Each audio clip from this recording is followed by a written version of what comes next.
Hello दोस्तों, कैसे हैं आप। उम्मीद है सभी अच्छे होंगे।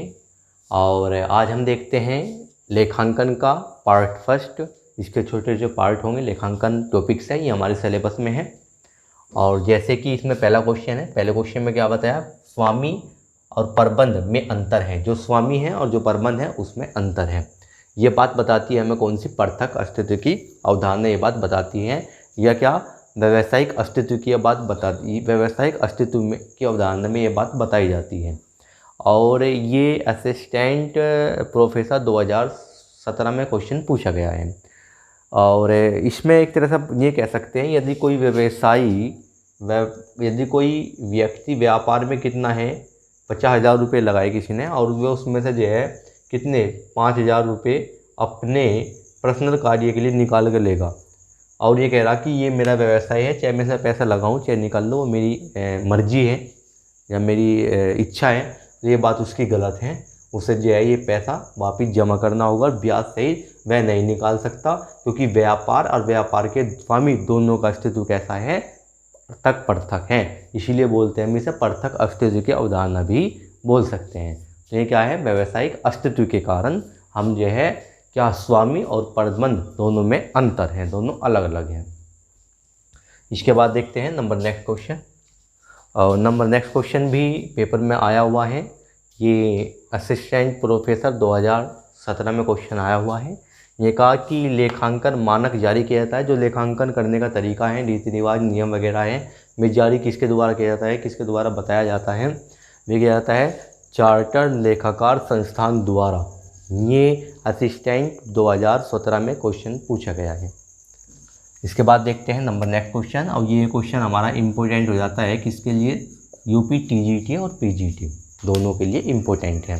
जिनका पुष्पपालन की विशेषता है, पुष्पपालन ये पेपर में आया भी, यूपी टीजीटी 2016। पुष्पपालन की विशेषता क्या है, नंबर एक विशेषता है पुष्पपालन क्या है, पुष्पपालन जो है विवरणात्मक है, जो विवरणात्मक है न कि विश्लेषणात्मक। ये विवरणात्मक होता है, न कि विश्लेषणात्मक। ठीक है, इसमें विवरण दिया जाता है, ये चीज़ इतने की है, ये चीज़ इतने की है, किस चीज़ का विश्लेषण नहीं किया जाता। इस नंबर 2 विशेषता, पुष्पपालन कला और विज्ञान दोनों हैं। कोई भी चीज़ होगी, चाहे वो अर्थशास्त्र हो, चाहे वो तुम्हारा स्टैटिक्स रही हो, चाहे तुम्हारी जो है प्रबंध रहा हो, हर चीज़ कला और विज्ञान दोनों होती है। तो आपको जो है पुष्पपालन क्या है, कला और विज्ञान है। इसके बाद है नंबर नेक्स्ट, ये कहा कि यह लेखा करने की एक विधि है। ये लेखा करने की एक विधि है, एक तरीका है, ठीक है, नियम है लेखा करने का। एक सबसे पहले पुष्पपालन किया जाता है। पुष्पपालन का मतलब है पुस्तकों का रख रखाव करना। किसकी पुस्तकों का, अकाउंट होगी, ठीक है, लेखों की पुस्तकों का रख रखाव करना ही पुष्पपालन कहलाता है। पुष्पपालन का मतलब है बुक कीपिंग, किताबों का रखना, किसकी, लेखों की। इसके बाद है यह निश्चित पुस्तकों में रख रखाव है। यह एक निश्चित पुस्तकों में रख रखाव है। क्या है, पुष्पपालन की विशेषता, ये एक निश्चित पुस्तकों में रख रखाव है। इसके बाद इसमें उनका ही लेखा किया जाता है जो मुद्रा के तुल्य हो, जो मुद्रा में नापा जा सकता है। यदि मुद्रा में हम नहीं नाप सकते तो हम उसका लेखा नहीं कर सकते। किसमें, पुष्पपालन में। पुष्पपालन में ये कहा कि इसमें उसी बातों का लेखा किया जाता है, इसमें उसी का लेखा किया जा सकता है जिसे हम मुद्रा में तुलना कर सकते हैं। यदि हम सपोज करो ये मार्कर है, हमें यही नहीं पता ये कितने का है, तो हम इसे कैसे लिखेंगे, तो हम लिख नहीं पाएंगे। तो इसने बताया कि इसमें उसी का लेखा किया जाता है जिसे मुद्रा में हम माप सकते हैं। ठीक है, इसकी एक अवधारणा भी है, साथ साथ में तुम्हें अवधारणा भी बताता हुआ चलूँ। मुद्रा मापन की अवधारणा, मुद्रा मापन की अवधारणा हमें ये बताती है कि जब तक हम किसी चीज़ को मुद्रा में नहीं माप सकते तब तक हम उसका लेखा पुस्तकों में नहीं कर सकते, तब तक हम उसका लेखा पुस्तकों में नहीं कर सकते। जैसे किसी व्यक्ति की यदि मृत्यु होगी, तो यदि एक्सीडेंट के कारण किसी भी कारण मृत्यु हुई, तो हम उसे क्या कर सकते हैं, मुद्रा में नहीं माप सकते, क्योंकि मानव जो है अमूल्य है, ठीक है, अनमोल है। तो इसीलिए हम क्या कर सकते हैं, उसका कोई मोल नहीं लगा सकते, उसका लेखा पुस्तकों में नहीं किया जा सकता। ठीक है, तो पुस्तकों में लेखा किसका किया जा सकता है, जिसे हम मुद्रा में माप सकते हैं। यही बात हमारी बताती है मुद्रा मापन की अवधारणा, और ये बात बताते हैं हमारा क्या, पुष्प पालन, कि हम उनका लेखा ही कर सकते हैं जो हम मुद्रा में माप सकें।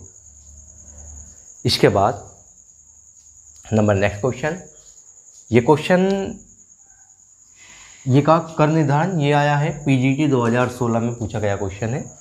ये का कर निर्धारण वर्ष की शुरुआत की जाती है, कर निर्धारण वर्ष की शुरुआत की जाती है। जो शुरुआत है कर निर्धारण वर्ष की वो की जाती है 1 अप्रैल, और जो ख़त्म किया जाता है, जो अंत होता है वो होता है 31 मार्च। और जो मैं बात मैं बताने वाला हूँ ये कर निर्धारण वर्ष वाली ये बात जो है टीजीटी के लिए तो इतनी इम्पोर्टेंट नहीं है, पर पीजीटी के लिए इम्पोर्टेंट है। इसके बारे में और ज़्यादा डिटेल से हम जानेंगे। बात आई, अगर हम कर निर्धारण बात करें किसकी, 1 अप्रैल 2020 और 31 मार्च 2021, ठीक है। ये है कर निर्धारण वर्ष। ये जो है कर निर्धारण वर्ष है, और उसमें जो टैक्स लगेगा वो कौन सी आय पे लगेगा, जो इस साल जो है 2021 चला हुआ है, इस साल का टैक्स जो है अगले साल दिया जाएगा। जो इस साल का जो टैक्स है उसकी शुरुआत कब हुई होगी, 1 अप्रैल 2020 से, और बंद कब होगा, 31 मार्च 2021 में। तो इसमें जो टैक्स लगेगा वो कौन सी आय पे लगेगा, वो लगेगा 1 अप्रैल, जो स्टार्ट हुआ होगा 1 अप्रैल 2000 कौन से में 2019, और बंद हुआ होगा कब, 31 मार्च 2020। इसी तरह यदि हम इनके बीच के महीने काउंट करेंगे तो पूरे 12 महीने होंगे। इसी तरह इससे पहले यदि हम बात करें 1 अप्रैल 2000 कौन सा 18, और 31 मार्च 2000 कितना 19। ये अकाउंट के नियम है या बैंक के नियम है, बैंक भी इसी विधि से चलते हैं। जिसकी स्टार्टिंग जो है 1 अप्रैल 2000 कितने में हुई 18, तो बंद कब होगा 31 मार्च 2019। यदि इनके महीने के काउंट करें तो कितने होंगे, 12 महीने होंगे। फिर इसकी शुरुआत कब होगी, 1 अप्रैल 2000 कितने में 1 अप्रैल 2019, तो बंद कब होगा 31 मार्च 2020। इसी तरह ये शुरुआत कब होगी 1 अप्रैल 2020, और बंद कब होगा 31 मार्च 2021। तो ये तो है अब करंट ईयर है। इस साल पर हम कोई टैक्स नहीं लगा सकते। टैक्स कौन से पर लगाएंगे, इस साल जो टैक्स की गणना करेंगे वो पिछले साल पर करेंगे, जिसे बोलते हैं हम क्या, गत वर्ष। इसे बोलते हैं हम गत वर्ष।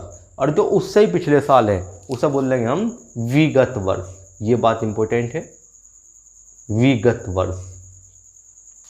यदि आपसे पूछ लिया गया कि कर निर्धारण 2000 कौन से में, कर निर्धारण 2020-21 के लिए गत वर्ष कौन सा है, ये वाला है, कौन सा है 19-20। और यदि विगत पूछ लिया तो कौन सा है 18 और 19। ये बात इंपॉर्टेंट है। ये हमारी जो है इनकम टैक्स से हैं। यदि आपने इनकम टैक्स पढ़ा होगा तो उसमें जो है आपको डिटेल से ये बात जो है हर क्वेश्चन में आपने जो है पढ़ी होगी, ठीक है। तो ये है आपको गत वर्ष जो कर निर्धारण वर्ष है। इस साल का जो टैक्स लगेगा वो कौन, यदि हम इस साल की बात करें, इस पर टैक्स कब लगेगा, नेक्स्ट ईयर। मतलब जो है टैक्स जो है पिछले साल की आय पर टैक्स लगेगा। इस साल जो करंट ईयर है इस पर टैक्स नहीं लगने का, इस पर हम टैक्स देंगे नेक्स्ट ईयर। तो इसका गत वर्ष कौन सा है, इससे जस्ट पहला, और विगत वर्ष कौन सा है, उससे जस्ट पहला, ठीक है। तो ये बात तुम्हें गत वर्ष की और विगत वर्ष की याद रखनी होगी, ठीक है। मैं क्वेश्चन में ये भी पूछ सकता है आपसे कि 2000, थोड़ा क्वेश्चन को घुमाने के लिए, कि 2017 और 18, 2017 और 18 का गत वर्ष होगा। कौन सा गत वर्ष होगा, इससे एकदम पहला कौन सा होगा, 2016 और 2017। ये कौन सा होगा, गत वर्ष होगा, इससे एकदम पहला, ठीक है। तो ये गत वर्ष और विगत वर्ष वाली बात आपको जो है ध्यान रखनी है। इसके बाद फिर नया क्वेश्चन देखेंगे।